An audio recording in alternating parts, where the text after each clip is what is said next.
Las personas somos seres humanos. Y las personas no necesitamos que otro nos venga a decir qué hacer desde su plano elevado, privilegio. No necesitamos eso. Necesitamos tener personas cercanas y la otra persona toma lo que en ese momento cree que necesita y va tomando poquito a poquito. Pero y se vuelve después un intercambio en donde tú aprendes del otro y van poniendo los dos en la charola o las dos en la charola. Y eso me ha humanizado muchísimo, desde la prepotencia, desde el poder, porque las personas en las comunidades son personas igual que tú y que yo, con necesidades igual que tú y que yo. Deconstruido tanto a lo largo de los últimos años de la historia y nos hemos deconstruido al grado en el que justamente ahorita ya existe como que este desfase con los hombres que no están deconstruidos. Pero ir abriendo los ojos, ir comiéndote la manzana, es como, wow, no está tan padre que yo me quede en casa porque estudié medicina y no me estoy desarrollando profesionalmente, no estoy teniendo un ingreso propio. Hola a todos, bienvenidos a Hablemos de Abuso. Yo soy Joina Silva y este es nuestro 9º episodio. Hablemos de Abuso es un podcast que nace de la rabia, del enojo y crece con la necesidad de transformar el dolor en justicia, de dar un espacio para visibilizar lo que muchas veces se calla y lo que definitivamente no es normal. Hablar de abuso en una sociedad tradicional no solo es una liberación, es un acto político. El día de hoy les traigo una invitada súper especial, que es una mujer que admiro muchísimo. Patricia Vara es médico general, egresada de la Facultad de Medicina de la Universidad Autónoma del Estado de México, certificada en salud y idea con perspectiva de medicina funcional, miembro de la Sociedad Científica Latinoamericana de Estudiantes, cofundadora de la Fundación Amamba, conferencista internacional de salud y bienestar y, entre otras 1000 cosas, mamá. ¿Cómo estás el día de hoy, Pati? Muy bien, muy contenta de estar aquí, nerviosa. ¿Estás nerviosa? Sí, un poquito. Fíjate que justo en la mañana que estaba pensando que cuando te conocí, o sea, de las primeras veces que te conocí hace, ¿qué te gusta? Como 4 años, como 3, 4 años, justo yo estaba iniciando otro proyecto de un podcast que al final nunca se hizo y justo lo estaba iniciando en tu coworking, ¿te acuerdas? Sí, es cierto. Esa era la situación y así nos conocimos y mira, ahora el día de hoy estás aquí conmigo. Exacto. En el episodio. Hermosa coincidencia. Sí. Quisiera que iniciáramos, que nos platicara. Siempre inicio con que nos platiquen un poquito como de su historia, de su background, pero el día de hoy quisiera que nos platicaras un poquito de la historia de tu esposo, de cómo se conocieron. ¿Sí? Sé que es una historia así de sé que se conocieron como a los 18. Sé que es una historia romántica súper padre. No esperaba esa pregunta, pero sí, con muchísimo gusto. Edu y yo nos conocimos en la prepa, éramos compañeros de escuela. Yo venía de otro colegio después de una situación muy complicada económica familiar, en donde pierdo el año escolar y él por temas pues de disciplina y de su momento adolescente también perdió el año escolar y coincidimos en otra escuela. Es una hermosa coincidencia también porque es cuando la vida te dice tienes que estar en ese lugar, en ese momento y todo esto que ha sucedido antes tenía un porqué y un para qué, ¿no? Así que coincidimos, empezamos a ser muy buenos amigos, pero muy buenos amigos desde el primer momento y a final de cuentas terminamos dándonos cuenta que nuestra relación era más que una amistad. Pues fue como después de 1 año y medio de amistad que nos dimos cuenta de esto y desde entonces pues hemos estado juntos. Este año ya son 24 años juntos.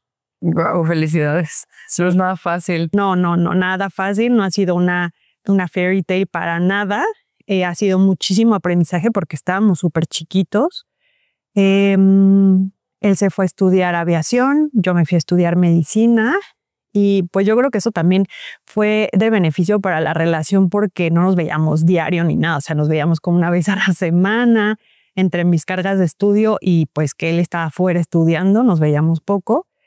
Y yo soy bastante tranquila, yo no soy de fiestas y así. Entonces, cuando él venía a mi ciudad y nos veíamos, estábamos como juntos, padre, y él también tenía esa oportunidad de disfrutar, pues ser adolescente y ser joven y así, donde él estaba con un montón de compañeros.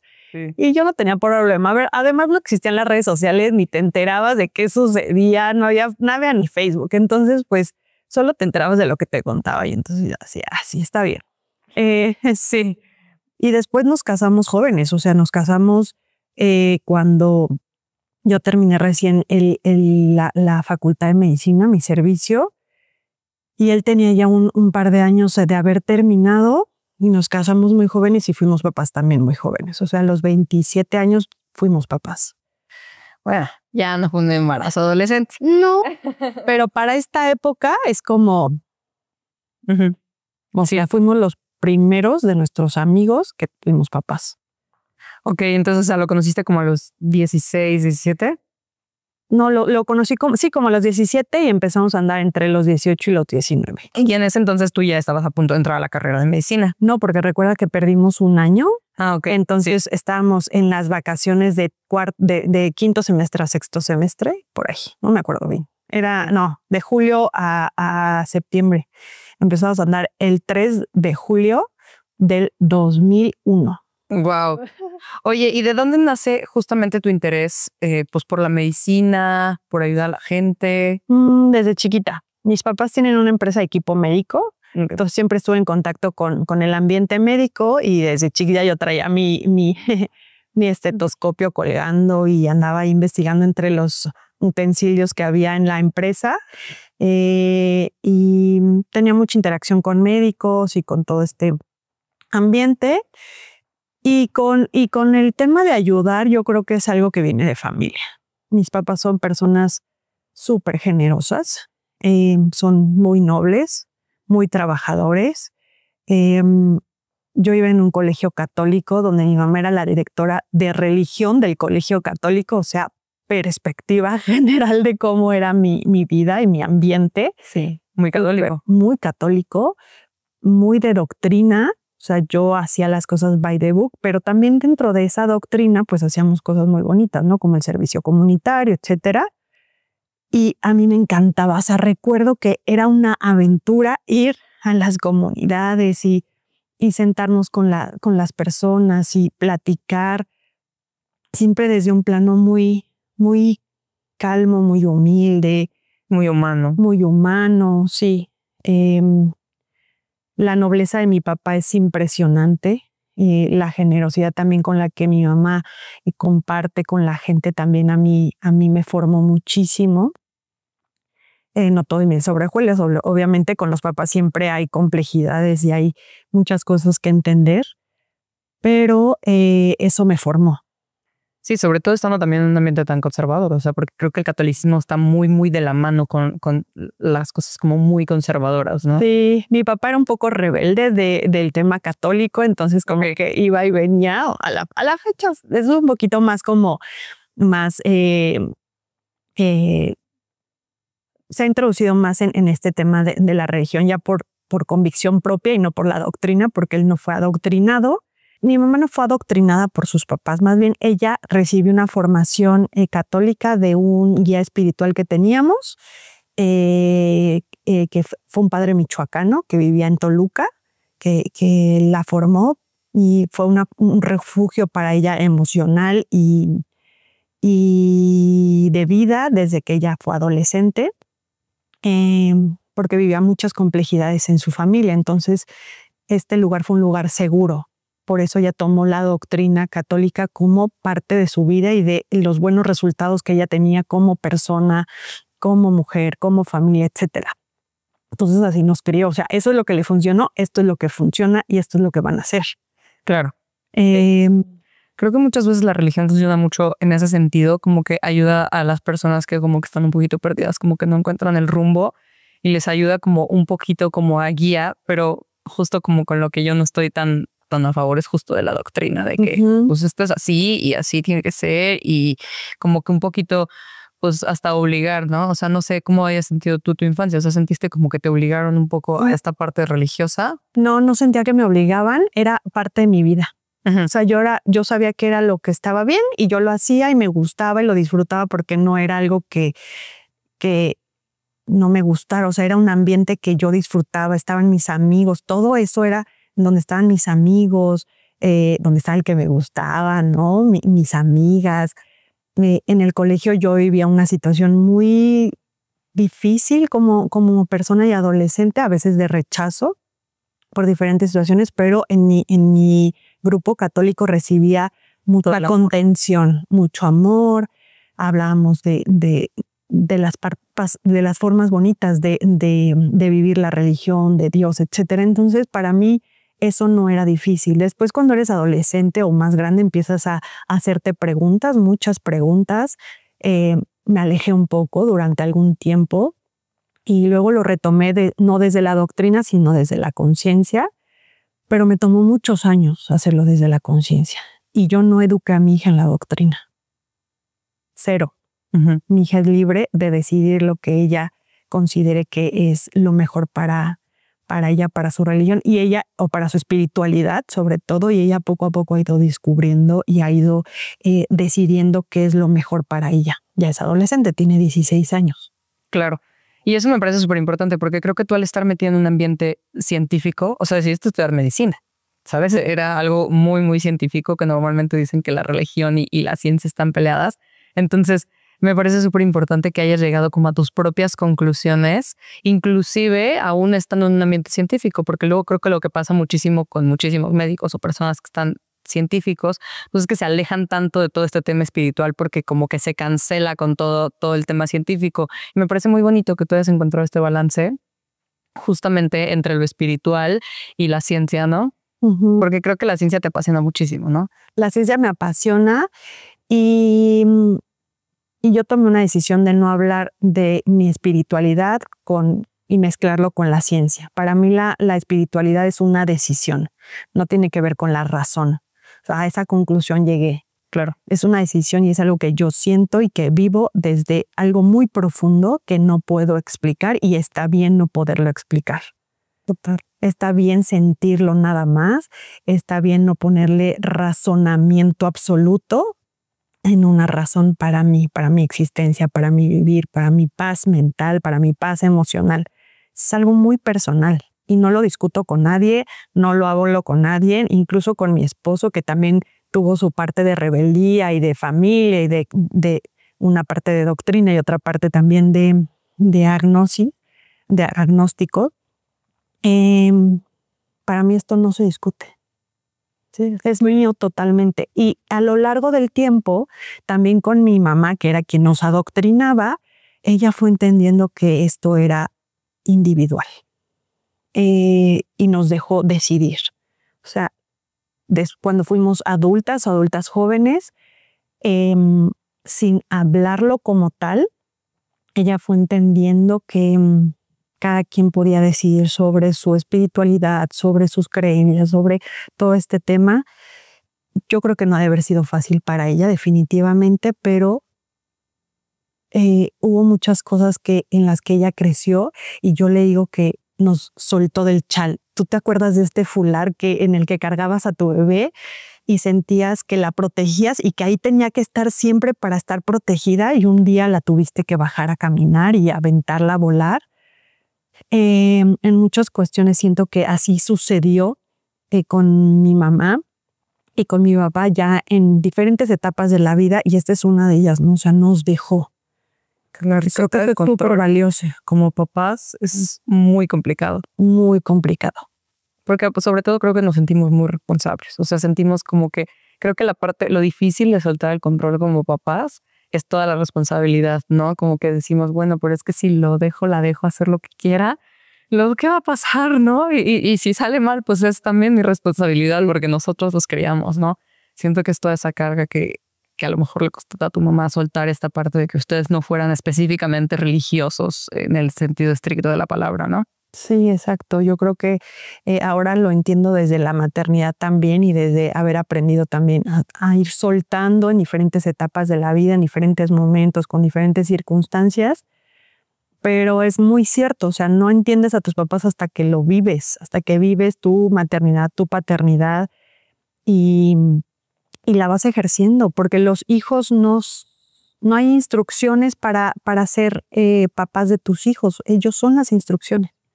En el exterior no hay algo escrito. Ellos te van enseñando cómo ser su lugar seguro, cómo ayudarles a tener conciencia y todo lo demás que involucra la maternidad y la paternidad. Pero pues es a través de la vida que aprendes. Sí, estoy de acuerdo. Oye, y entonces terminas la carrera de medicina. La carrera es larguísima, haces tu servicio, ¿qué es la otra cosa que hacen? Servicio y... Internado y servicio. Internado y servicio. Y después de que terminas la carrera, te casas. Sí, pero lo que pasó es que ahí en un intermedio, en el internado, yo me enfermé súper grave. Ok. Tuve un tumor de páncreas que se llama sólido pseudopapilar benigno. Es un tumor de Franz y es muy difícil de diagnosticar en etapas tempranas. Los tumores de páncreas casi siempre se diagnostican cuando ya es un cáncer avanzado. Entonces, justo cuando estaba en el internado, ya en mis últimos 2 meses de rotaciones, me lo diagnostican y me operan, me hacen una cirugía masiva que es... Me quitan la mitad del estómago, bueno, casi 3/4 del estómago, la mitad del páncreas, una porción de intestino, la vesícula, ganglios, o sea, me abrieron así a la mitad. Tengo una cirugía que ahora tiene un tatuaje. Claro. Y pues estuve gravísima. O sea, ¿esto ya era un cáncer o se estaba por convertir? Es un tipo de tumor que se convierte en cáncer, pero me lo detectaron antes de que se convirtiera en cáncer. Esto es rarísimo. En ese tiempo, con los avances que había, la estadística te decía que era 1 en 300 millones. Que lo detectaron a tiempo. Wow. Wow. Pero bueno, tú estabas metida en todo el ambiente médico. Sí, gracias a que estaba metida en todo este ambiente, gracias a que estaba rotando por cirugía, o sea, cada 2 meses cambias de servicio, de área. Entonces, justo estaba rotando por cirugía y había un cirujano que me conocía de infancia por el tema de mis papás y que me dijo, no, tenemos que meterte al tomógrafo porque algo no está bien. Mi primer antecedente de cirugía de páncreas fue a los 11 años. ¿Esto tú ya lo traías? ¿Esto es algo genético? ¿Naces con él? No sabemos. O sea, no es que sea algo genético, es algo que me sucedió. No sé por qué. Pues hay algunas teorías y algunas cosas de las que he investigado con respecto a mí es que mi estilo de vida era muy proinflamatorio. Pues era una niña que se la pasaba, como dicen aquí en Michoacán, guzgueando, comiendo chatarrita. Me encantaba, o sea, cualquier pesito que tenía, iba y me compraba unas papitas, una dona, o sea, era una cosa... Ay, qué tiempo cuando podías ir a la tienda y decirle, ¿me das 3 pesos de churro? Ahorita eso ya no existe, ya no hay de que 3 pesos ni que nada. Ya 2 saca alcanza empanada. No, vi unas papas el otro día 35 pesos y dije, bueno, qué bueno que ya no como eso. Qué bueno que no estamos en esos tiempos. No, sí, juntaba pesitos, andaba ahí esculcando por todos lados y me iba por unas papitas adobadas, ¿no? Entonces, bueno, desde los 11 años estábamos de vacaciones y me aventé a la alberca desde un puente después de la comida. Pensamos que por eso sucedió. Otra teoría tiene que ver con las hormonas femeninas, o sea, justo en ese momento había tenido como mi menarca y está muy relacionado este tipo de tumor con endometriosis, por ejemplo, con estas hormonas que tienen que ver con la endometriosis. Hay algunos estudios de investigación. O sea, me puse a investigar 1000 cosas. Hay muchos factores. Pero pues, me sucedió, pues. Sí. Y nos se detectó a tiempo, me operaron y fue una cirugía muy extensa. Estuve muy grave y la recuperación fue muy dolorosa y muy lenta. Así que, bueno, ese fue un momento de transición muy interesante. Perdí todo lo que yo era. Yo digo que morí para aprender a vivir. O sea, me transformé físicamente, o sea, siempre he sido alta, pero era una mujer alta, pero muy robusta. O sea, bajé casi 20 kilos. Pues es que te hicieron prácticamente una manga gástrica. No, te quitaron el estómago. Es correcto. Y una parte de intestino.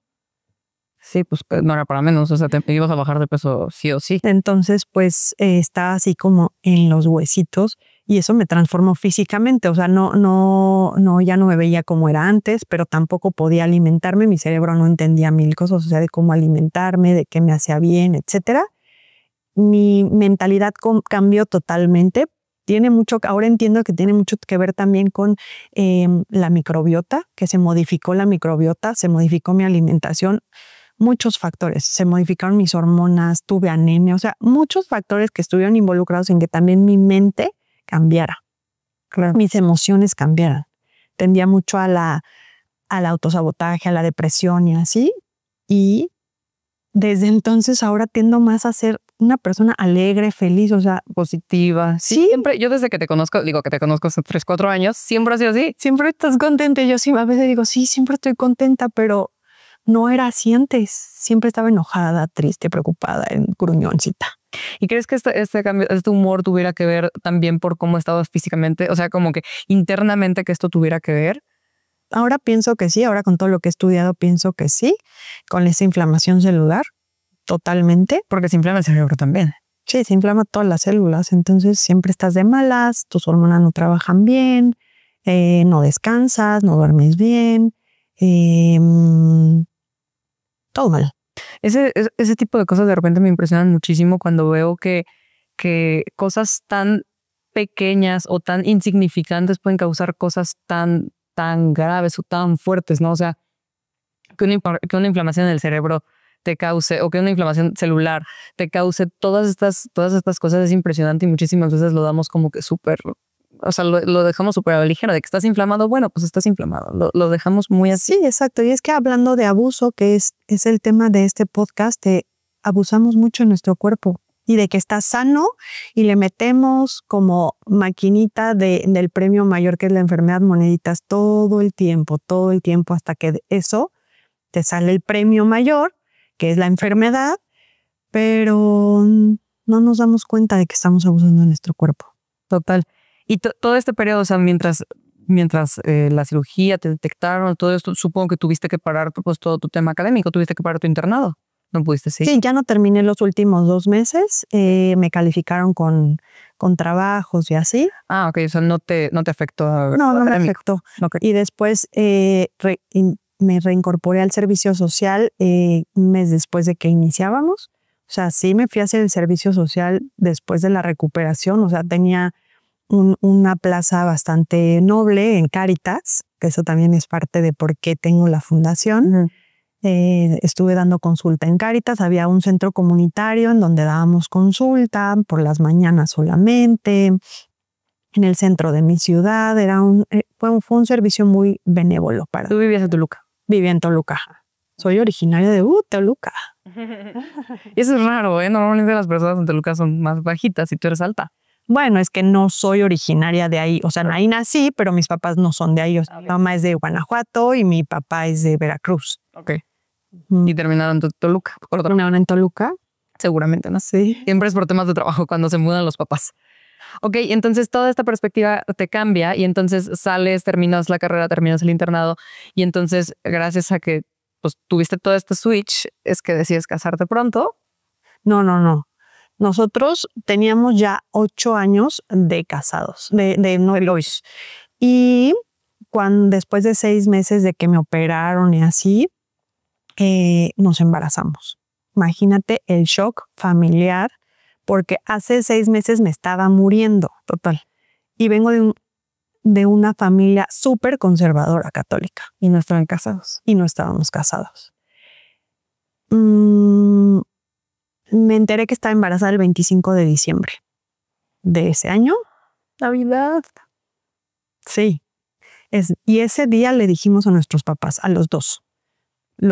Cuando descubrimos que estábamos embarazados, aparte mi esposo estaba acá en Michoacán y con su familia, porque la familia de mi esposo es de Michoacán. Y nosotros vivimos aquí por su trabajo, pero yo le escribí, le dije, creo que estoy embarazada, y él se regresó, o sea, dejó a su familia ahí, se regresó el 25 de diciembre para verme. Y yo no sé por qué sabía, o sea, no es que no me había hecho una prueba, nada, o sea, como que yo solo sentí Y entonces fuimos a comprar la prueba de embarazo. Esto nunca lo he dicho, es algo inédito. Exclusiva. Sí, esto nunca se lo he dicho a nadie, pero bueno, es muy bonito porque es también parte de la vida. O sea, lo hemos platicado con nuestra hija, con amigos cercanos. Pero bueno, el punto es que nos enteramos el 25 de diciembre, hicimos la prueba de embarazo y cuando salgo del baño con la prueba, yo pues asustada, imagínate, vengo de una cirugía súper fuerte. O sea que en ese momento ya estaba recuperada, vengo de una cirugía súper fuerte, con una familia católica súper conservadora, todo un ambiente católico conservador. Mi mamá seguía trabajando en este colegio, sus amigas eran así como también muy ortodoxas. Y lo primero que le dije a mi esposo, le voy a decir, se llama Eduardo, le dije a Edu, salió positiva, ¿qué vamos a hacer? Y él me tomó de las manos y me dijo, vamos a hacer una familia. Oh, ay, no, voy a llorar, qué bonito. Y aparte estaban chavitos, o sea, 26, 25. 25 años. O sea, digo, yo sé que tenían 8 años juntos, pero estaban chavitos. Sí, y no teníamos trabajo. O sea, yo estaba terminando mi servicio social, me faltaban como 6 meses todavía del servicio social. Y total que ese mismo día hablamos con nuestros papás, les dijimos que nos íbamos a casar. Y nos casamos hasta marzo del siguiente año. En una ceremonia súper bonita, fue una fiesta hermosa donde compartimos con mucha gente que amamos y desde entonces hemos estado juntos. Nuestra hija se llama Fara, que significa llena de luz, o la que ilumina el camino, y definitivamente ha sido eso para todos los que la rodeamos. Me refiero a cuestiones familiares, ¿no? Fue la primera nieta de ambas familias. ¿Y cómo reaccionó tu familia? O sea, ¿cómo reaccionó tu mamá cuando le... Están muy preocupados por la situación de salud. Ok. Mi mamá me dijo, quiero que le hables al cirujano y que nos diga que vas a estar bien. Entonces ahí le marqué en altavoz y me dijo, tranquila, vas a estar bien, te vamos a cuidar, no sé qué. Fuimos al ginecólogo, que también era amigo de mis papás, por lo mismo de que es su empresa de equipo médico.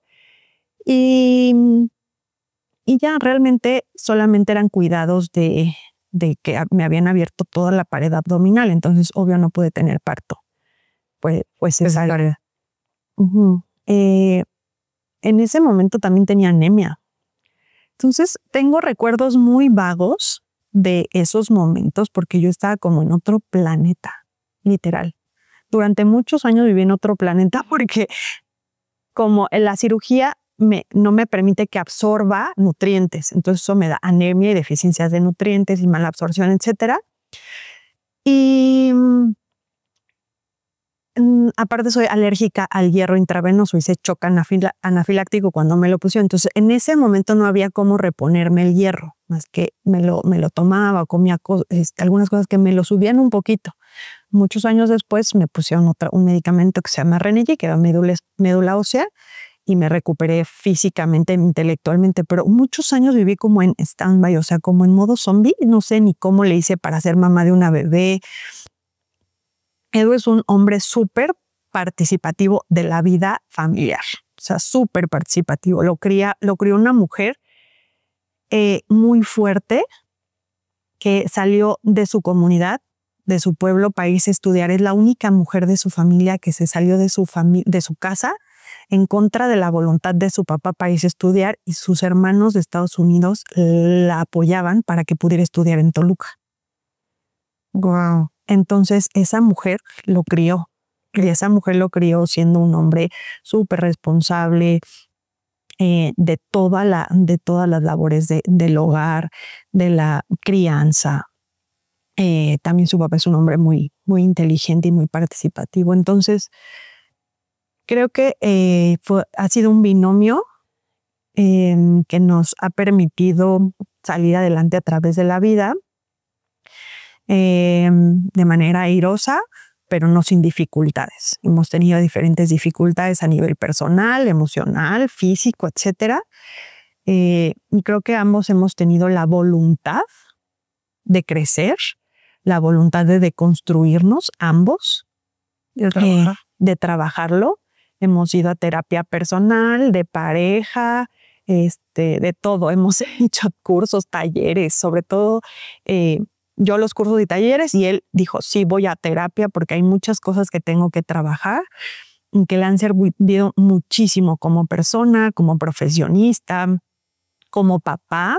Ahora ser papá es de adolescente, mamá y papá de adolescente ha sido toda una aventura, pero bueno, así más o menos es como sucedieron las cosas como papás y cómo empezó nuestra familia. Ok, o sea, tú te embarazas y te casas cuando todavía estabas en tu servicio. En mi servicio, ajá. Bueno, terminas el servicio, te titulas y nace tu hija. Y estuviste en esta anemia, en este modo automático, durante ¿cuántos años? O sea, ponle tú que hasta los 30. No, el medicamento me lo aplicaron la primera vez cuando tenía como 35 años. Wow. O sea, mucho tiempo me mantuve con suplementación, mucha suplementación y alimentación y así. Pero cuando me reponen hierro y empiezo a recuperar vida, fuerza, oxígeno, es cuando me empiezo a dar cuenta de muchas cosas en la vida. Ok. Y a ser más consciente tal vez. Muchas veces me decían, es que siento mucha paz cuando estoy contigo. Y yo decía, es que creo que es por la anemia, no tengo energía ni siquiera. Tú eres la única energía en la habitación, entonces pues, sientes tanta energía. Claro, exacto. Pero bueno, o sea, ¿te acuerdas que te dije una vez que nos reunimos, me volví templada? Sí. Eso me ayudó muchísimo. O sea, a lo mejor no tener suficiente oxígeno disponible para actuar, para pensar, y así me ayudó a ser más templada, a ser más observadora, más analítica, más cauta. Y eso me ha venido bastante bien, ¿eh? Y ahí es cuando te surge esta necesidad, estas ganas de todo el tema de la fundación, porque sé que la fundación la tienes desde 2010. La fundación la constituimos legalmente aquí en Michoacán en el 2017, pero desde mucho antes yo empiezo a trabajar en todo esto. Tuvimos la oportunidad de ir a vivir a Estados Unidos también con el trabajo de mi esposo, y ahí estuve en otra organización que se llamaba AMSIF, en donde hacíamos labor comunitaria desde la iglesia también. Todo este background me permitieron como irme alineando hacia lo que yo quería hacer con la fundación y también mis vivencias personales, ¿no? O sea, cómo es ser una mujer desde el privilegio, porque ya sé que lo van a mencionar, sí, cómo ser una mujer desde el privilegio, en casa, cuidando a su hijita, pero que puede aportar algo, pero que también es consciente de lo que está sucediendo. O sea, en ese momento yo no tenía conciencia de que yo era acreedora a un beneficio económico, por ejemplo. O sea, ni mi esposo tampoco. O sea, era como que él proveía y yo administraba lo del hogar, lo de la casa. Y ya, y estaba bien. No había esa conciencia que ahora hay, todo este movimiento, todo este impacto social que ha tenido todo este movimiento, que por un lado nos ha beneficiado y por otro nos ha drenado mucho como sociedad, pero en ese momento no entendía cosas y las fui entendiendo conforme fui aprendiendo de lo que hacía, de la comunidad a la que ayudaba, de las mujeres a las que ayudaba. Y fue como me fui enfocando en tener mi propia fundación.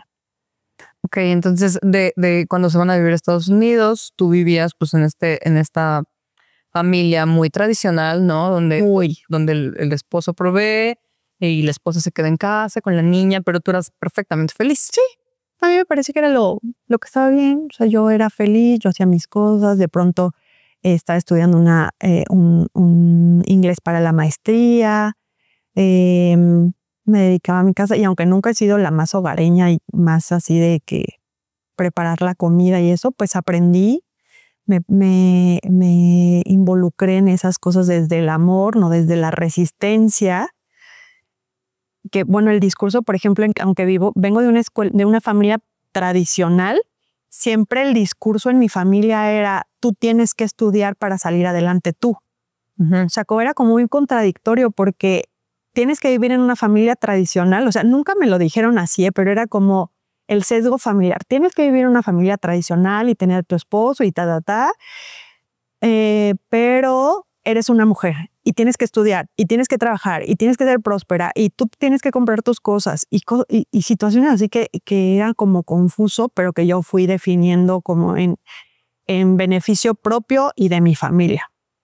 Ok, y entonces, si a los 35 años fue que te ponen este medicamento, ¿cuánto tiempo después es que yo entiendo que ya estabas en toda esta labor de comunidad, etcétera, tanto en Estados Unidos, inclusive hasta de niña, ¿no? Que estabas con todo este tema de la comunidad y de lo católico con tu familia. ¿Cuándo es que, digo, yo sé que empezaste a trabajar, pero oficialmente en 2017 fue que la abres? ¿Cuánto tiempo pasó de ese tiempo? O sea, de que te ponen el medicamento y que recobras la vida a que oficialmente constituyes la sociedad. Primero hice la sociedad y después me pusieron el Remedy. ¿Cómo? O sea, primero hiciste la fundación, antes. ¿Y cómo es que dices, hiciste una fundación en un temor automático? No sé, o sea, solamente como que me iba guiando por lo que a mí me hacía feliz, lo que pensaba que era importante. Como vengo de esta familia tan ortodoxa, tan de doctrina, yo iba por lo que es correcto. O sea, yo pienso que esto es lo que se necesita y esto es lo que debo de hacer y esto es lo que voy a hacer. Y no había poder humano y lo impidiera. O sea, yo busqué los recursos con mi esposo, lo convencí, tenemos que hacerlo, a mi hermana, vamos a hacerlo, necesito, lo tengo que hacer, hasta que lo logramos. O sea, lo firmé en 2017. Ok. Y digo, ya hemos platicado, ya me has comentado que... En 2017 se ha hecho en 2014. Ah, ok. O sea, sí ya tienes casi 10 años. No, 11 años. No. A ver, y RFC, bueno, eso no lo van a editar, ¿verdad? No, es 17, 08, 14, no, sí, 2017. El 14 de agosto del 2017. Ok, sí. Entonces tienes 7 años con la fundación constituida. 2017, 8 años, porque fue en agosto. Ok. Y digo, yo sé que esta necesidad de que surge dentro de ti viene de una parte muy de ayudar, ¿no? De esto es lo que se tiene que hacer, de ayudar a la comunidad, de hay que hacer las cosas bien, pero también viene de otra parte de ti muy personal, ¿no? Sí, muy personal.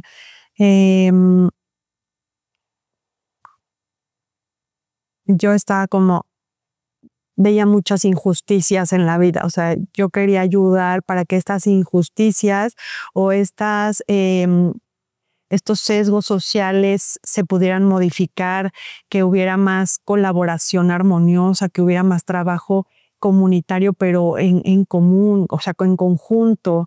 Empecé a hablar de la sororidad en el 2017 aquí cuando llegué a Michoacán y me veían como, ¿de qué está hablando? O sea, está loca, o sea, ¿qué sororidad? Y aprendí muchísimo que la sororidad no es una frase y que todavía nos falta mucho como mujeres para poder vivirla de una manera real. Que ser mujer no es sinónimo de apoyo a todas. Que todavía nos falta mucho por crecer y aprender y concientizar, no solo como mujeres, sino en todos los ámbitos.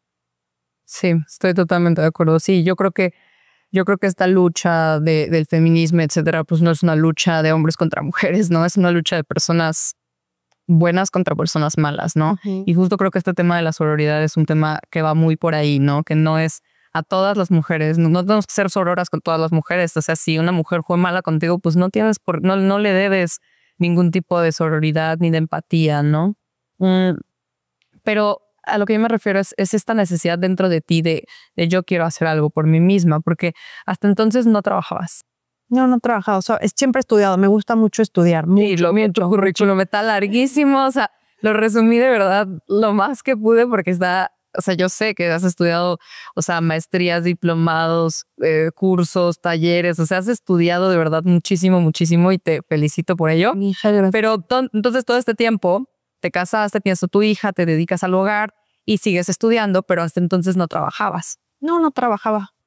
Ok. O sea, por ejemplo, cuando estuve viviendo en Houston y trabajaba como voluntaria en AMSIF.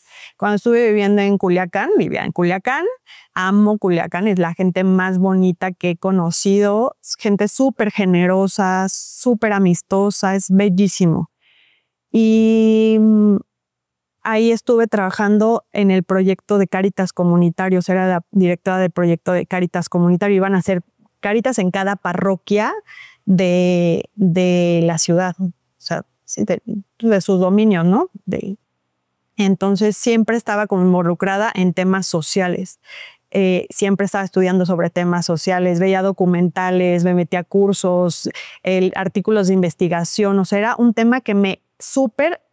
Bueno, tengo como medio TDA, medio neurodivergente, entonces tengo hiperfoco, ¿no? Entonces cuando algo me obsesiona, es como me obsesiona y todo tiene que girar en torno a eso. Y por eso tenía como esta intención y este conocimiento, pero también desde algo muy personal, ¿no? Desde tus heridas de infancia,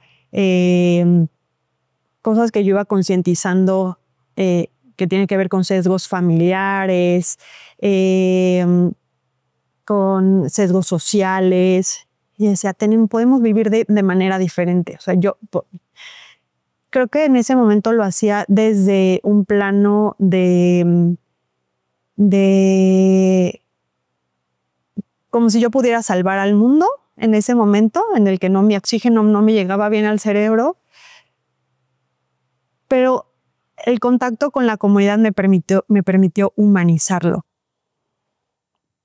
Las personas somos seres humanos. Y las personas no necesitamos que otro nos venga a decir qué hacer desde su plano elevado, privilegio.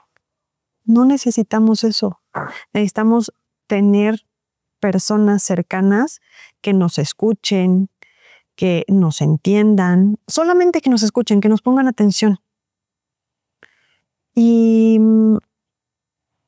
ese aprendizaje que tuve en la comunidad me permitió ir trabajando en proyectos que tienen más ese enfoque de compasión. Yo explico la compasión como un valor en donde no te puedes poner en los pies del otro, no es empatía. Si me pongo en tus pies y si yo estuviera en tu lugar haría esto, no. Yo te acompaño, es un acompañamiento y pongo en una charola de plata lo que yo he aprendido de la vida. Estos son mis conocimientos y tú desde tu perspectiva, desde tus necesidades, tomas lo que requieres de esa charola. Pero yo le digo charola de plata porque es una charola muy generosa, en donde das todo lo que puedes dar y la otra persona toma lo que en ese momento cree que necesita y va tomando poquito a poquito. Pero y se vuelve después un intercambio en donde tú aprendes del otro y van poniendo los dos en la charola o las dos en la charola. Y eso me ha humanizado muchísimo. No podemos trabajar con las comunidades o socialmente desde la soberbia, desde la prepotencia, desde el poder. Porque las personas en las comunidades son personas igual que tú y que yo, con necesidades igual que tú y que yo, con sueños, con carencias, igual que cualquier persona. Entonces, pues respondiendo de nuevo a la pregunta, toda esta experiencia me llevó a tener la fundación, a constituirla y a hacer programas enfocados en las personas, no en lo que yo creo que necesitan. En la comunidad.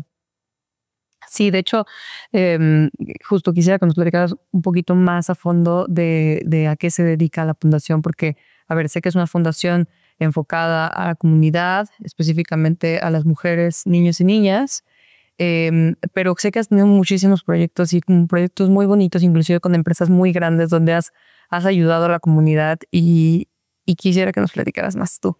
Fundación Amamba primero significa mi mamá en purépecha. Y mi mamá es un lugar muy especial porque no es la mamá, es mi mamá. Mi mamá es muy especial para mí y independientemente de cómo haya sido conmigo o cómo haya sido ella como persona, para mí es un ser especialísimo.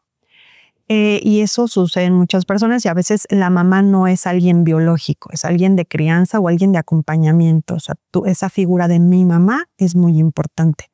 Entonces, la maternidad que yo propongo en Amamba o que se propuso en Amamba es de acompañamiento para la vida, para colaboración, para obtener herramientas para vivir mejor. Entonces, empezó con un enfoque súper, súper estricto en las mujeres, porque yo quería ayudar a las mujeres, pero cuando nos enfrentamos a la comunidad, cuando estuve en contacto con la gente y me humanicé, me di cuenta de que, y nos dimos cuenta, porque somos un equipo, de que necesitamos trabajar en todos los ámbitos.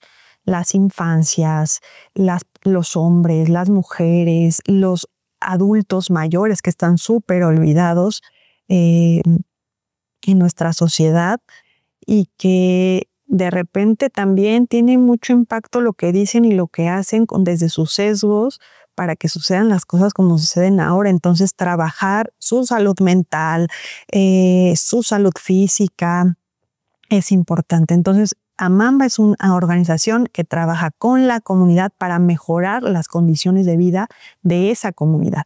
Si una comunidad vive mejor y está en armonía física, emocional y económica, pues aporta a la comunidad mayor, ¿no? Al resto de la sociedad. Sí, al resto de la sociedad. Con respecto a las crianzas, a los niños, ser mamá me permitió trabajar en este tema de la crianza respetuosa, la crianza positiva.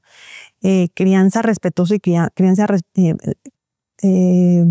crianza respetuosa y positiva no quiere decir dejarlos hacer lo que quieran, es tener los límites muy claros, pero ayudarles a explorar, acompañarles a explorar el mundo dentro de límites de su edad, de su crecimiento, de su desarrollo. Y tenemos un programa, por ejemplo, enfocado en las infancias que se llama Protegiendo Sonrisas, que es en colaboración con una empresa que se llama Mon Petit Bébé. Y este proyecto está enfocado en el bienestar de los niños, las niñas y los adolescentes. Pero para poder aportar a los niños y las niñas adolescentes, la Fundación tiene otros proyectos que impactan la salud mental materna, paterna, nuevas masculinidades, que ahora ya no se les llama así, que es el desarrollo de hombres más con más conciencia de la vida y de su lugar en el mundo. El lugar de los hombres también es importante y su masculinidad es importante. Cómo reducir las violencias. Hemos trabajado con comunidades en donde tenemos proyectos de educación para la paz, prevención de violencia en adolescencia, prevención de suicidio en adolescencia. La estadística empieza a los 9 años. Prevención de embarazo adolescente, porque si uno la pasó difícil en sus privilegios, vivir en condiciones de carencia, de mucha necesidad, es aún mucho más difícil. Y podemos obtener herramientas a lo largo de la vida si retrasamos la paternidad y la maternidad que permitan un desarrollo más saludable de las infancias también. Entonces todo tiene que ver.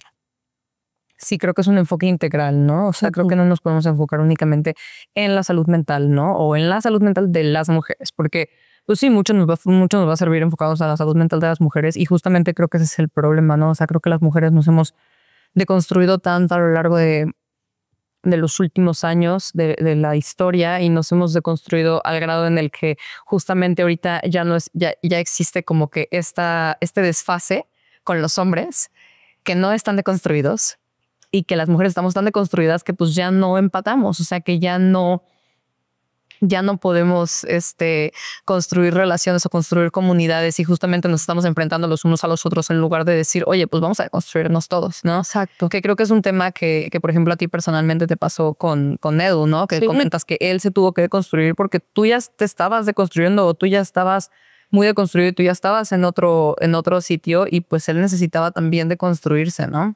Sí, por ejemplo, yo me empecé a deconstruir a nivel social y como desarrollo humano, etcétera, y él a nivel laboral. Entonces, como que la balanza estaba para un lado, pesaba mucho y ya estábamos desbalanceados en muchos aspectos.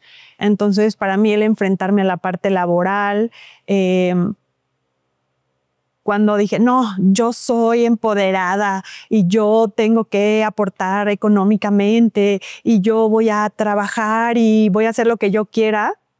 Entonces, claro, bienvenida a aportar. Y entonces es como, wow, también es una carga y hay que trabajarlo todos los días para crecer y para aportar desde ese nivel. Y hay muchas dificultades y hay muchos obstáculos. No es como, ya me voy a trabajar y aporto el 50%. ¿Cómo lo aprendimos a manejar? O sea, no era... Teníamos que balancear también, aprendimos a balancear también eso, no era que él aportara todo económicamente y yo todo en la parte emocional, ¿no? Él también en el trabajo emocional empezó a hacer que la balanza se equilibrara muchísimo y yo al aportar en la medida de mis posibilidades en lo económico, pues hizo también un balance en esta parte, pues, de finanzas familiares. Hubo un poco de más holgura con respecto a las cargas. Pero eran cargas emocionales invisibles. No sé si me explique, porque como nos criaron siendo tan ortodoxos, nos criaron siendo como, tú eres el que aporta, tú eres la que se queda en casa. Y eso era normal para nosotros. Pero ir abriendo los ojos, ir comiéndote la manzana, es como, wow, no está tan padre que yo me quede en casa porque estudié medicina y no me estoy desarrollando profesionalmente, no estoy teniendo un ingreso propio, que no me hacía falta el dinero porque siempre hubo mucha generosidad, pero yo no sentía que fuera mío. No sé si me logre explicar con esto, pero necesitaba yo sentir que el aporte también era mío económico. Y a nivel de decisiones, por ejemplo, o sea, cuando él proveía 100%, a nivel de decisiones también, o sea, él tomaba todas las decisiones, o a ti se te involucraba. Siempre me he involucrado. Yo creo que en algunas como pequeños detallitos no se me involucraba, pero los mínimos. Siempre he estado súper presente en todas las decisiones. Casa, auto, educación de la hija. Pero en tonterías no se me involucraba. Por ejemplo, yo quería viajar, ¿no? Y él decía, no, es que no es momento, tenemos que ahorrar o no sé qué. Y yo hacía un berrinche. Entonces es que quiero viajar. Pero no entendía como todo lo que involucraba viajar porque no estaba consciente del aporte económico, de las cargas, de los gastos, etcétera, ¿no? Y entonces estaba muy chiquita, tenía 26 años, discúlpenme.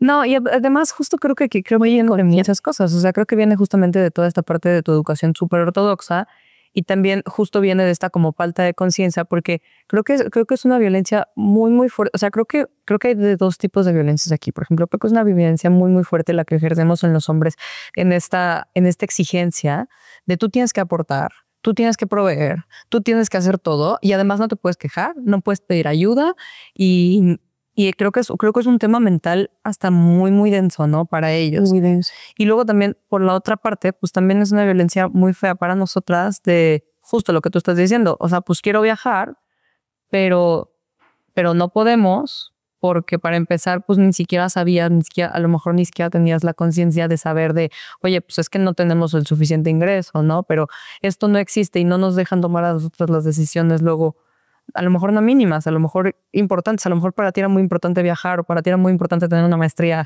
carísima, ¿no? Sí, por ejemplo eso, ¿no? O sea, las decisiones con respecto a mi educación, me decía, ¿para qué quieres seguir estudiando? ¿Para qué no trabajas? Si no vas a trabajar, o sea, si no necesitas nada. Y yo decía, no, pero yo quiero seguir estudiando, ¿no? Y pagar más cursos y más cursos y más diplomados y así. Me decía, pero tranquila, tranquila. Yo, no, tranquila no. O sea, yo quiero seguir estudiando. Entonces era como encontrábamos la manera. Yo encontraba la manera de que sucediera lo que yo necesitaba. Y después cuando ya tenía mi propio ingreso económico, era como, bueno, luego lo pago, ¿no? Luego lo voy postergando porque me gustó tener este ingreso económico propio y me gustó aprender a administrarme y me gustó también que hubiera pues esta conciencia de que yo estaba aportando a lo mejor lo mínimo, pero me gustaba ser reconocida. No, y no solo eso, o sea, también, o sea, como que tú estuvieras aportando lo mínimo, también para ti ya era un nivel de conciencia de, ¿cuánto cuestan las cosas? ¿Cuánto cuestan las cosas? O sea, porque creo que cuando no ganamos un peso, cuando somos niños y vivimos en la casa de nuestros papás, justo pasa esto, ¿no? Nos ponemos a exigir todo y no entendemos lo que cuestan las cosas hasta que no nos pasa, ¿no? Entonces creo que a ti te aportó esta parte, ¿no? De entender cuánto cuestan las cosas y poder hasta valorar un poquito más, ¿no? Sí, exacto. Y porque es como si hubiera pasado de ser la hija de mis papás a la hija de mi esposo. Y eso no está bien. No. Eso no está bien. Y bueno, ahorita no recuerdo como situaciones en específico en donde yo no sentía un balance, pero sí sentía como un poquito cargado el poder hacia él, ¿no? Porque él era el que aportaba, él era el hombre de la casa, ¿no? O sea, desde mi conciencia en ese momento, y yo era la esposa de. Claro, no eras Patricia Vara, no. O sea, eras la esposa. En algún momento de la vida me di cuenta, cuando me pusieron el René, me empecé a dar cuenta que yo estaba invisibilizada, no por él ni por mi hija, sino por mí misma. O sea, permití solamente ejercer la vida desde la maternidad y desde ser esposa. Y ese fue un choque para mí. Tantos años estudiando, tanto esfuerzo de mis papás y me sentía como que invalidada en la vida. Entonces, creo que fue ahí como empezó una lucha. Empezó una lucha como interna y empecé a pelear como desde la lucha de poder. Y no entendíamos ninguno de los dos que eso era una lucha de poder. Fue muy duro, para los dos muy duro. Y yo me volqué en el otro aspecto totalmente de tener poder, de tener economía, de imponer, del feminismo que es desbordado y a veces hasta agresivo, y no opines y no te estoy preguntando. Y entonces eso nos empezó a romper muchísimo. Claro, al principio era como todo padre porque yo era muy easygoing, ¿no? Iba con... Claro, tú dices que sí a todo. Sí, y entonces después cuando empecé a decir, no es como, ¿qué está pasando? Y justo este trabajo como pareja, como personas, como individuos, nos permitió otra vez entrar en una sintonía, en donde sí, yo aporto y yo opino otras cosas que para mí son importantes y él igual. Y entonces él también tiene derechos porque éramos una familia una pareja tan ortodoxa que yo no podía ni ir con mis amigas porque me sentía mal de dejar a mi familia. Y él no podía ir con sus amigos porque se sentía mal de dejar a su familia. Claro. Nos dimos cuenta que necesitábamos ser individuos. Y él ejercer su individualidad como hombre, le gustaba mucho hacer deporte, bici de montaña, bici de ruta. Y aunque no fuera eso, solamente salir con amigos, éramos súper tóxicos de eso. Y pues bueno, fuimos aprendiendo. Éramos muy chiquitos y este aprendizaje nos ha venido muy bien. Sí, creo que ahí es de donde nace como esta espinita y esta necesidad de deconstruirse, ¿no? Y de decir, oye, pues algo aquí no está funcionando como de la mejor manera para nosotros. Porque creo que justo este tema como del abuso económico, del abuso de poder, justamente por eso es como tan difícil de voltear a verlo, porque como estamos a gusto, o sea, estamos cómodos, o sea, yo creo que en una sociedad donde vivimos, pues justo en este sistema donde el hombre es proveedor y donde la mujer se queda en casa, muchas veces estamos muy cómodos o las parejas están muy cómodas en este sistema, pero creo que fuera de la comodidad existen muchos otros factores que se invisibilizan, como lo es esto. A lo mejor tú no estabas, o sea, a ver, no existía un nivel de violencia donde él te dijera, bueno, no puedes gastar en eso. O sea, no existía un nivel de violencia, pero aún así tú te sentías que algo no estaba bien. Tú sentías que algo estaba fallando. Tú sentías que como que algo raro, ¿no? Y seguramente si lo hablas con él o si ya lo has hablado con él, seguramente él sentía muchísima presión también, ¿no? Exacto. Sentía una presión enorme de todo depende de mí. Ajá, exacto. Y estas cosas muchísimas veces se invisibilizan. O sea, decimos, bueno, sí estamos muy cómodos y funciona esta dinámica, pero es que en el fondo no funciona. O sea, en el fondo sí tenemos estas cositas, sí tenemos estas carguitas, ¿no? Y que creo que nuestros abuelos, nuestras abuelas, generaciones pasadas como que se las aguantaron y se las tragaron. Se las tragaron literal. Pero me parece muy valiente y me parece pues, de reconocerse que a pesar de que tú vivías esta vida muy cómoda, porque pues sí vivías una vida cómoda, o sea, podías estudiar, eras licenciado, o sea, estabas graduada, sí. Tenías una carrera, pues, o sea, podías estudiar, que te gustaba tanto este tema de la ciencia. Aparte, pues vivías en un ambiente familiar muy bonito, etcétera, etcétera. Aún así existían estas cosas que decías, es que, o sea, no me llena por completo. Necesito cambiar algo, ¿no? Y de esta necesidad de cambiar es que viene la necesidad de construirse, ¿no? Es correcto.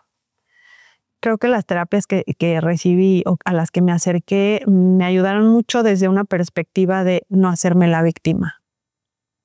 De tomar el toro por los cuernos y decir, a ver, esta vida es mía y ¿qué voy a hacer con esta vida que es mía? ¿Cómo voy a ejercerla para mi beneficio, pero también para el beneficio de quienes amo? Porque estaba brillando demasiado y de pronto él se sintió también muy abrumado por este brillo tan grande que yo estaba teniendo y él me lo dice, ¿no? O sea, a mí me daba miedo que tú brillaras tanto porque de pronto sentía que eso nos alejaba. Esa fue una época muy interesante entre nosotros, entonces aprendí que ese brillo podía construirnos a los dos. Él aprendió que ese brillo era hermoso para mí y era de beneficio para nuestra pareja, para nuestra familia. Y o sea, lo repito mucho porque sí hemos crecido mucho como personas y como pareja. Y me parece súper importante, o sea, que lo visibilices porque creo que justo muchas veces los hombres le tienen tanto miedo como que su pareja brille o que su pareja tenga éxito porque creen que se van a sentir opacados. Y creo que lo que muchas veces no entienden o no entendemos es que pues es que somos un equipo. Si tu pareja brilla, si tu pareja tiene éxito, pues por ende, por consecuencia, tú también lo vas a tener, ¿sabes? No tenemos que estar apagando a las mujeres en nuestra vida por miedo a que tengan más éxito que nosotras. Qué bueno que tengan más éxito que nosotras, ¿no? O sea, me acuerdo que digo, no tiene que ver con pareja, pero me acuerdo que cuando mi hija nació y empezó como que a ser muy inteligente y muy así, mi mamá algún día me hizo un comentario y me dijo de que va a ser más inteligente que tú. Y yo, pues qué bueno, o sea, qué increíble, o sea, qué padre que mi hija sea más inteligente que yo, qué padre que sea más bonita, que tenga más privilegio, que sea todo más que yo, claro, qué bueno. De eso se trata. Y de eso se trata creo que también en la pareja, o sea, qué bueno que mi pareja tenga más éxito que yo, qué bueno que mi pareja tenga muchísimas más cosas que yo, porque por ende eso también me va a beneficiar a mí, ¿no? Es correcto. Y existe mucho esta lucha en la sociedad y en las parejas de, es que yo tengo que ser mejor que tú, ¿no? Sobre todo los hombres. O sea, sí siento que los hombres tienen esta necesidad muy cañona de justamente tener como justo tener una esposa, pero no tener una pareja, no tener un equipo. O sea, quieren ser los que manden, los que tengan el poder, los que tengan el dinero, los que tengan, ¿sabes? Y eso sucede desde las comunidades más vulnerables hasta las mejores familias, ¿eh? En todos lados sucede esto. Y es importantísimo hablarlo, trabajarlo, porque correcto, entre mejor estemos ambos, más podemos construir en conjunto. Sí. Sí. Y la clara muestra, o sea, los CEOs más exitosos del mundo tienen unas esposas que tú dices, wow, o sea, qué impresionante, ¿no? O sea, yo digo que Michelle Obama tiene un currículum mucho mejor que Obama, o sea, y es todo este equipo lo que nos hace ser mejores personas, ¿no? Y construir Y creo que hay que dejar de tenerle miedo, ¿no? A poder ser una pareja. Hay que dejarle de tener miedo al éxito de las mujeres. Sí, y también de parte de los hombres reconocer que gracias a que nosotras nos quedamos en casa mucho tiempo o nos quedamos en la crianza, ellos tienen la oportunidad de crecer. Entonces lo que se construye es en familia, no es de ellos solamente. Total. Eso también lo aprendimos, por ejemplo, porque de pronto era como yo mis cosas, tú tus cosas. Y era ¿cómo le hacemos ahora que estamos así como trabajando en conjunto para que todo sea de todos? Para construir juntos. Eso es otra transición muy interesante. Sí, porque creo que las maternidades, justo ahorita que mencionas, las maternidades no se visibilizan. O sea, todo el trabajo que hacemos las mujeres detrás del telón, o sea, no se visibiliza. Digo, yo nunca he vivido en un matrimonio en esta situación como que familiar tradicional, pero sí lo veo en muchas familias, ¿no? O sea, sí crecí en este sistema donde, pues, sí, o sea, la mamá hace todo por la casa, ¿no? Y no nada más las cosas de la casa, o sea, inclusive los trámites, los visitas al médico y las maternidades no se visibilizan. Y luego vemos que el CEO es el señor así súper exitoso y bla, bla, bla, pero no vemos que tuvo todo este éxito gracias a que hubo una mujer en casa cuidando a los hijos, todo el tema emocional, todo el tema familiar. Sí, ¿no? es correcto. Y sabes que también sucede muy a menudo es que hay todavía en la sociedad esta idea, no en todas, o sea, me refiero a algunas muy particulares, en donde no se visibiliza el trabajo de las mujeres, o a lo mejor sí se visibiliza, pero no se puede, no pueden trabajar porque es vergonzoso. Uh-huh. O sea, tú, mi esposa, ¿cómo va a trabajar mi esposa si yo soy el CEO de tal o yo soy tal exitoso y tú no necesitas trabajar? Como si el trabajar de una mujer fuera para el aporte económico porque el otro no puede. Con el aporte económico para la familia no puede sostener a su familia. No. El trabajo que una mujer ejerce dentro y fuera de la casa tiene que ver con la construcción de ella como persona. Claro. Y la construcción como pareja y la construcción como familia. No tiene nada que ver con tu ego de hombre o con tu ego de pareja, porque no solamente sucede en parejas heteros. Entonces, mucho tiene que ver con los egos también.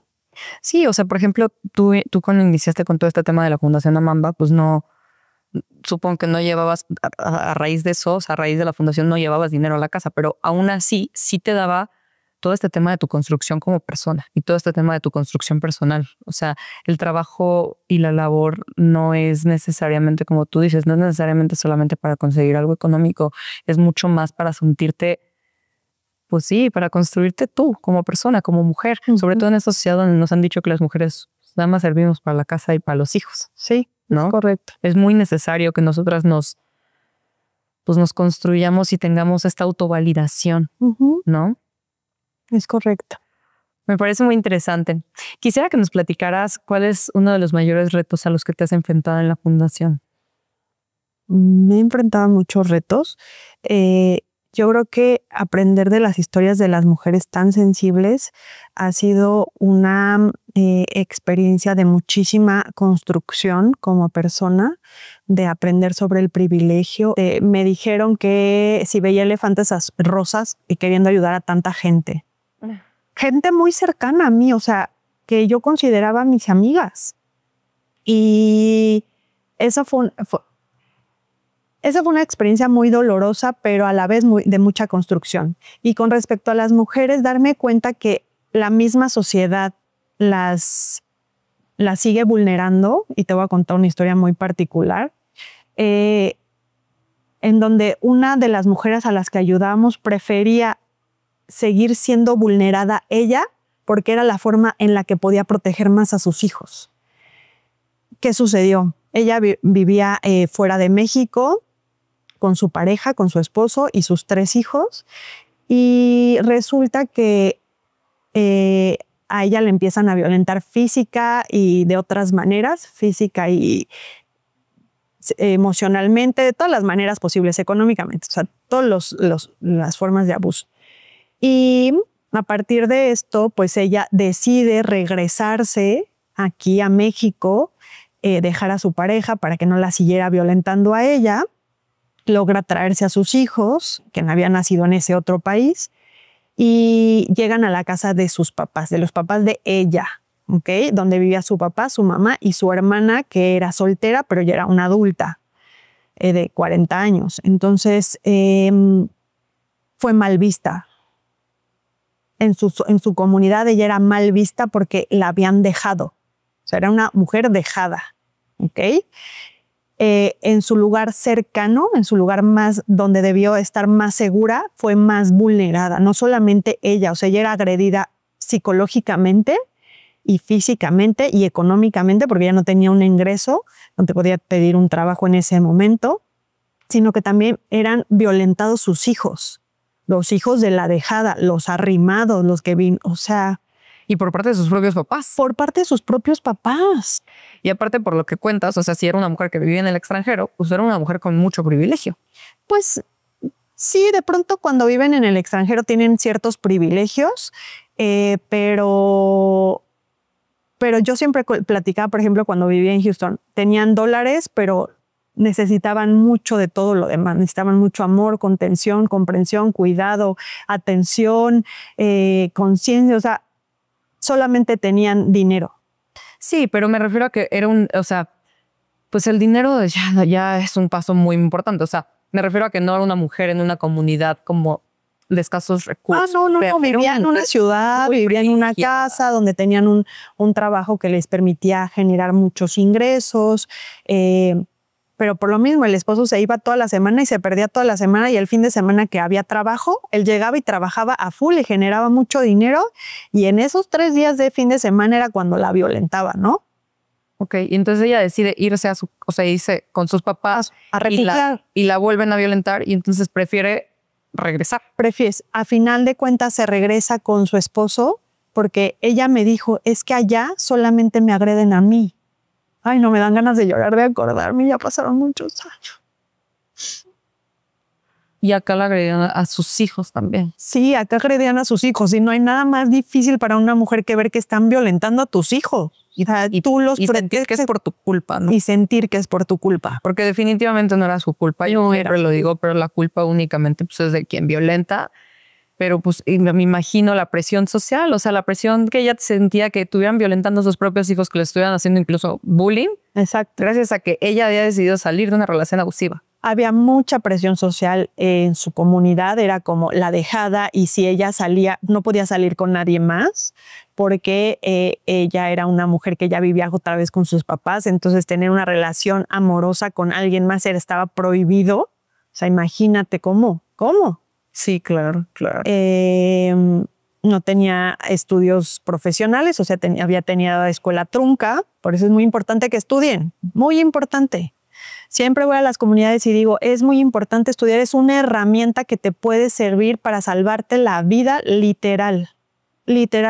Como ya no tenía estudios, aunque vivía en un privilegio, regresó a una comunidad que en donde tenía más carencias, pero no tenía cómo aportar económicamente, y entonces no podía tener su propia casa, no podía pagar su propia casa, etcétera, ¿no? Entonces, su única salida, o sea, el último mensaje que me envió fue, ya me voy a regresar porque allá solamente me violentan a mí. Y no nos pudimos volver a comunicar con ella. O sea, la presión fue tan abrumadora en su lugar que tenía que ser el más seguro, que tuvo que volver allá. Sí, yo creo que como esta tienes 1000 historias, ¿no? Te has enfrentado a una cantidad de mujeres violentadas muy, muy densa, ¿no? ¿Cómo ayudan desde la Fundación Amamba a las mujeres violentadas en comunidades de escasos recursos? Pues durante mucho tiempo estuvimos aportando en refugios, dábamos talleres en muchos aspectos, salud mental, emprendimiento, salud también para relacionarse entre mujeres, porque es muy complejo en las comunidades, hay muchísima violencia entre las mismas mujeres. La crianza positiva, hay mucha violencia de las mujeres que han vivido violencia hacia sus hijos. Entonces, concientizar en todo esto y trabajar sobre todo la salud mental, la propia infancia, sanar heridas de infancia ha sido muy importante y muy valioso. Hemos ido hasta las comunidades purépechas, allá donde estaban los grupos armados. Me he metido allá a hablar sobre derechos de las mujeres en comunidades en donde las mujeres se esconden para trabajar para que los hombres no les peguen porque están teniendo un ingreso económico. Tejen o hacen cosas y hay quien vende por ellas y luego les trae dinerito. Me enfrenté a una situación súper difícil en donde encontré que un diseñador mexicano estaba abusando de la artesanía de mujeres de una comunidad indígena y les daba el 3% de ganancias en hilo. Ni siquiera les pagaba. No, ni siquiera les pagaba dinero, les pagaba en hilo para que siguieran produciendo. ¡Guau! ¡Qué fuerte! Sí, existe una cantidad de abuso, o sea, de poder espectacular. Cuando me dijo eso, o sea, todavía me lo dijo como, así como si fuera una gran hazaña. Y yo, ¿qué? No, eso no está bien. O sea, el diseñador te lo dijo a ti. Sí, me lo dijo orgulloso. Dije, no, eso no está bien. Eso no se puede permitir. Sí. Y hablar de esto concientiza a mujeres que nos ven en comunidades. Ojalá que, no sé si lo pasamos en Facebook, esto también, pero las mujeres en las comunidades tienen acceso al Facebook. Sí. En su celular. Y entonces esta voz les llega. Y cuando terminó la conferencia y el taller que hicimos, las mujeres así con sus trajes tradicionales hermosas se acercan, me dijeron gracias por enseñarnos esto. No sabíamos que teníamos derechos. Y no es un empoderamiento que se trata de violentar su medio ambiente, sino de ayudarles a entender y a ejercer, a tener un sitio en el mundo, una voz, un lugar en el mundo. Sí. La otra situación muy difícil es que a una de las participantes en algún momento en el trabajo que hicimos durante los talleres nos comentó que en su infancia había sido abusada por un amigo de su papá como pago de una deuda que él tenía. Eso también fue un momento muy complejo para nosotros en donde pues te enfrentas a historias que no piensas que existan. Donde tu sistema de cuidado y de protección más importante es quien abusa de ti, de tu inocencia, de tu infancia, de tu ser niño o de tu ser niña. Eso me parece de verdad brutal y me parece brutal que sigan existiendo estas cosas hoy día. O sea, real, en las redes sociales, en TikTok, o sea, hay de verdad cientos de miles de personas y de comentarios que dicen, eso no pasa, un papá jamás podría hacerle eso a una niña. Eso jamás, un hermano no te puede abusar, un primo no te puede abusar, tu mamá misma, o sea, jamás te van a hacer eso. Y el problema es que sí pasa, y el problema es que sigue sucediendo hoy día, y el problema es que nadie lo dice, nadie lo habla. Es correcto. Y estos talleres que llevamos a las comunidades, por ejemplo, sirven para que las mamás entiendan que todos los hijitos del mismo género no pueden dormir en la misma cama. O sea, tienen una cama para todos los hijos, para 5 hijos en una sola cama. Y van creciendo y pues obviamente el cuerpo va despertando y va teniendo necesidades y lo que tienes más próximo es lo que tienes al lado. A veces no es ni siquiera desde la maldad, es desde también lo que has experimentado, lo que alguien te hizo a ti. Entonces piensas que es normal, se normaliza eso, esos actos en las comunidades se normalizan y entonces es lo que se hace. Porque yo estoy viendo en la cama de al lado lo que sucede con mis papás. Entonces eso es lo que hacen 2 humanos de diferente género o del mismo género. Claro, claro. Y inclusive, o sea, esto que dices, o sea, ya que tengan una cama para sus propios hijos ya es un milagro. O sea, hay comunidades donde viven, o sea, donde duermen en la misma cama los papás y los hijos y justamente, o sea, lo que tú estás diciendo, o sea, ahí hacen todo, de todo. Exacto. Y los hijos están ahí. Entonces tenemos que aprender a que los papás deben de ir en un espacio privado, los hijos también separados, por lo menos en camas diferentes. Eso, volvemos a lo mismo, eso es un nivel de privilegio muy Sí, pero pueden ser en habitaciones. A veces necesitamos solamente una habitación en donde pueden separar incluso los metates. Sí, sí, sí. O sea, no necesitan estar mezclados. Sí. La vigilancia del cuidado de los niños, hablarles de su cuerpo sin la vergüenza. Las partes del cuerpo se nombran. Eso es súper importante.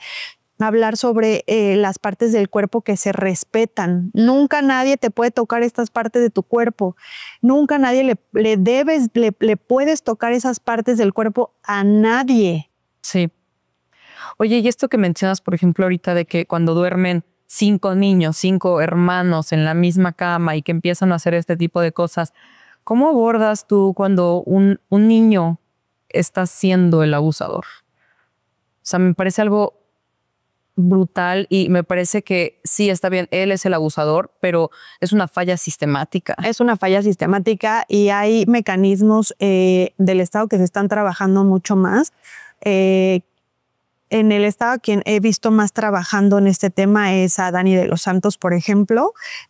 Daniela de los Santos está muy enfocada en prevención de abuso infantil y están haciendo todo un mecanismo para la denuncia y el tratamiento de las personas, tanto del abusador como de quien fue abusada. Pero es que o sea, totalmente de acuerdo, pero es que el abuso de infancias a infancias es lo que también me parece brutal. O sea, por ejemplo, el episodio que acaba de salir el viernes fue justamente de una chica que su prima, haz de cuenta, de 9 años, ella tenía 7, su prima de 9 años la abusó, ¿sabes? Entonces, por ejemplo, este tipo de cosas creo que está tan regulado, o está tan poco regulado, o hay tantos como que vacíos legales, porque, o sea, ¿cómo le haces si un niño de 10 años es el abusador de una niña de 5? O sea, ¿cómo haces para... Se tiene que hablar. Obvio, pero así, a nivel de justicia, o sea, también cómo castigas a un niño que ni siquiera sabe lo que está haciendo, no sabe la magnitud de lo que está haciendo. O sea, esos niños necesitan un castigo o necesitan un tratamiento.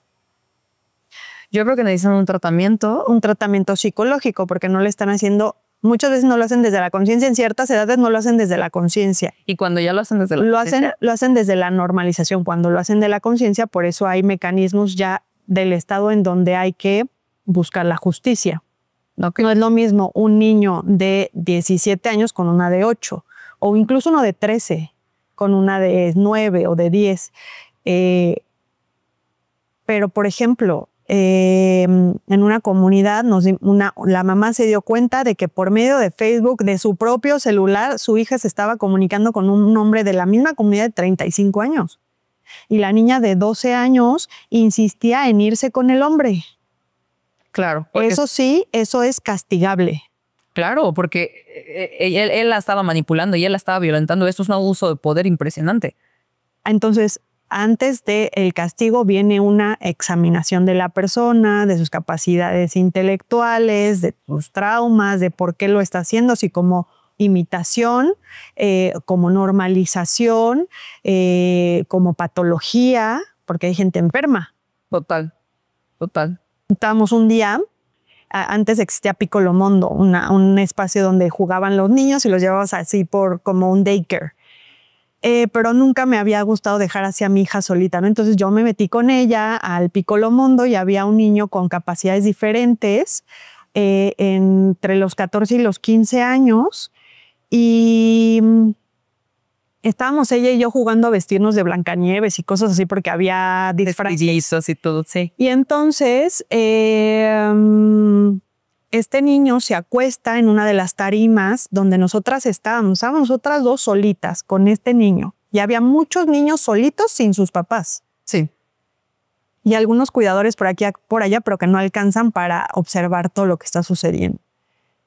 Entonces este niño se acuesta en la tarima y se empieza a masturbar. Y empieza a tener una erección. Yo me doy cuenta, no hago escándalo porque estoy protegiendo a mi hija. No se trata de vulnerarla a ella, sino de protegerla. ella se da cuenta de que algo sucede, pero está muy chiquita para entender. Entonces me la llevo e informo de que esto está sucediendo. Entiendo que es un niño con capacidades diferentes, pero de todas maneras, o sea, este no es el lugar. E informo a los chicos que estaban a cargo, y la mamá estaban en una fiesta, la mamá estaba en ese mismo sitio fuera del lugar, o sea, de la ludoteca. Sí, fuera de la ludoteca, pero en el área de convivencia. ¿Y sabes qué hizo la mamá? Le fueron a avisar que estaba haciendo esto su hijo, y la mamá dijo, sí. Sí, lo hace siempre. Ajá. Y yo, no está bien. Esto no está bien, aunque sea un niño con capacidades diferentes. Y aunque esté chiquito. No, ni tan chiquito, ya tenía 13, 14 años. Sí. Entonces, también trabajamos en centros de atención múltiple, en donde esto se tiene que visibilizar tanto para los papás, los cuidadores y los niños y adolescentes que tienen capacidades diferentes, cómo conducirlos, cómo enseñarles. Porque este niño estaba haciendo esto de manera pública. ¿Dónde lo ha visto? Claro.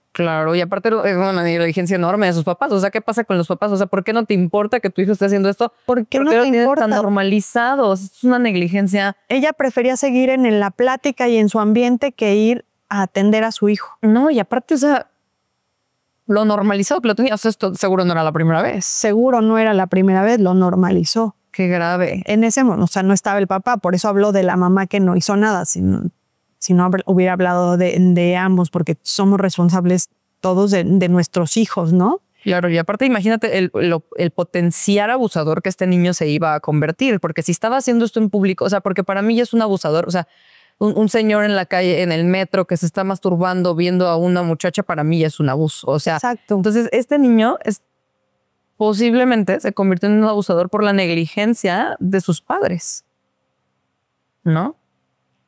Sí, lo justifican que es un niño con capacidades especiales, que es normal que él haga esto.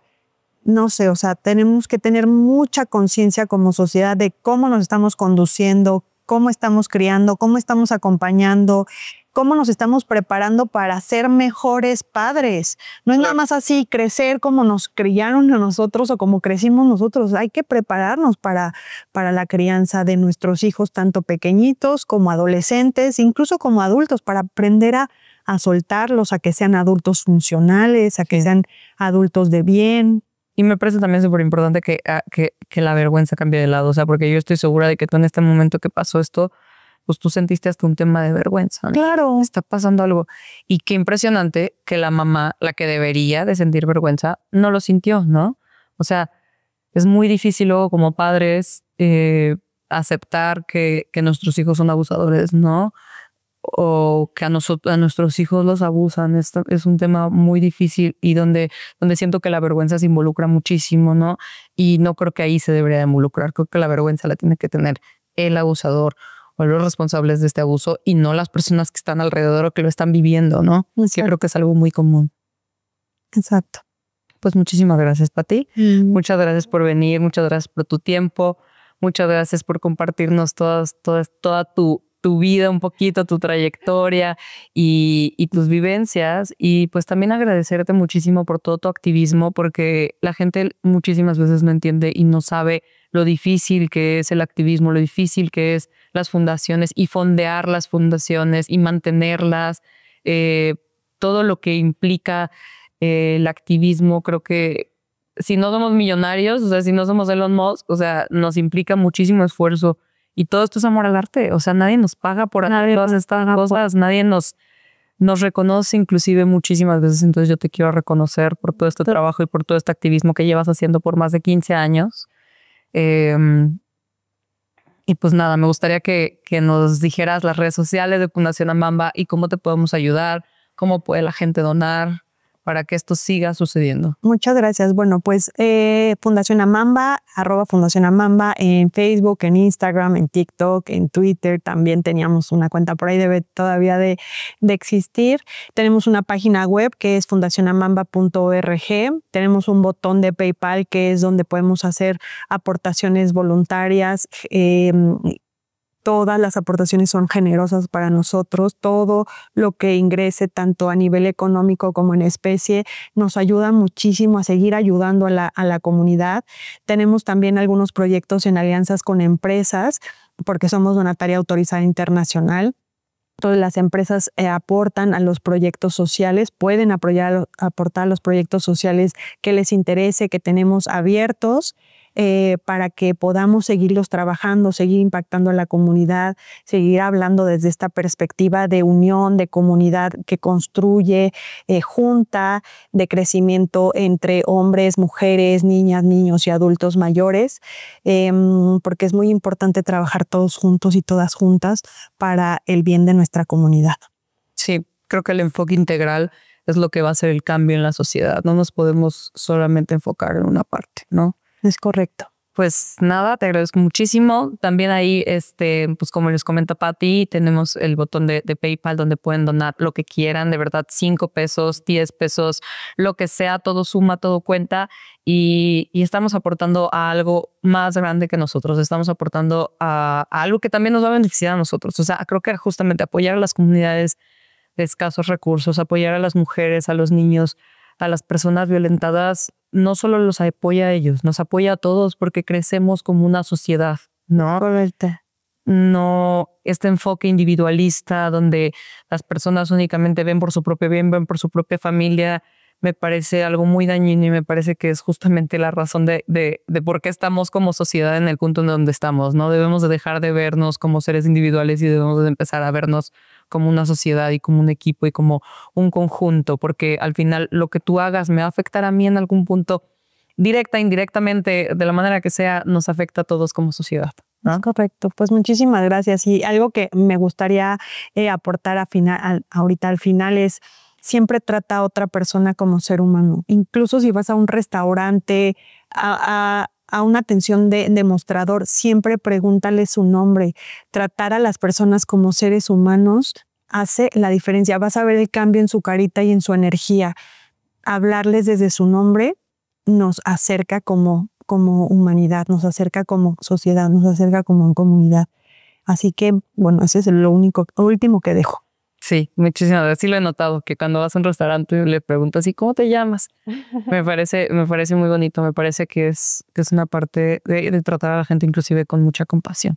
Y creo que también la compasión hacia nosotros mismos es súper importante. Todos tenemos nuestras propias luchas. Totalmente. Por mucho que veas que una persona está desde su privilegio y viviendo cosas así que tú dices, pero es que ¿qué problemas puede tener? Pues sí, que, o sea, yo por ejemplo hablaba hace como 2 días con mi novio y le decía, yo creo que desde fuera todo el mundo me va a ver bien padre. O sea, desde fuera me veo que no tengo problemas, que todo está increíble en mis redes sociales, mi hija está increíble, pero pues por dentro estoy viviendo una cantidad de luchas internas muy cañonas. Entonces, por mucho que veamos a las personas desde su privilegio y que están muy padres, no sabemos lo que están viviendo. Creo que hay que tener compasión, mucha compasión con todos y con nosotros mismos. Sí, y trabajar en nuestra salud mental, que es lo más importante.